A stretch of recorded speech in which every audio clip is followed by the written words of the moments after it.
Dahil invited ka na sa content monetization program ni Meta, sigurado ako na meron ka na nito.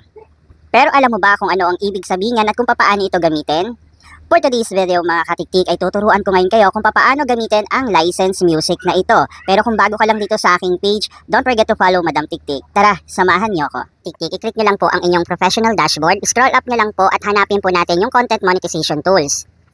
Then, scroll up natin, makikita nyo po yung notification na you're invited to use license music with content monetization. Alam nyo ba mga katiktik na advantage to, tayong mga na-invite na sa content monetization dahil nga makikita natin yung mga music na pwede natin gamitin at yung mga hindi natin pwede gamitin o yung mga may copyright. So, i-click lang natin ito, dito tayo gagawa ng reels. Then, i-click po natin yung try it now. Hanap po tayo ng video mga katiktik, pero for example, ito lang yung aking photo.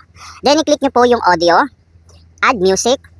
At dito may makikita po kayong ganito. So dalawa po itong makikita nyo dito ha. Yung first, yung merong royalty free. At yung pangalawa po ay etong merong revenue sharing. So unahin po muna natin. Ito pong mga royalty free na ito mga katiktik. Ito po ay pwede nyo pong gamitin mga music na ito dahil ito po yung mga may license. Okay? So malinaw po yan. Yan po yung mga sign na pwede natin gamitin. Yung may royalty free. Yung pangalawa naman po ay yung merong revenue sharing. Kapag ginamit po natin yan, asahan nyo po na yung may-ari ng video ay may kikishare po sa kikitain ng ginawa nating content. Kapag yan po ang ginamit natin, yung merong revenue sharing. So mga katiktik, malinaw po yan ha. Ganyan po yung paraan ng paggamit po natin ng licensed music. So ayan, meron na po yan. Nilagay na po natin.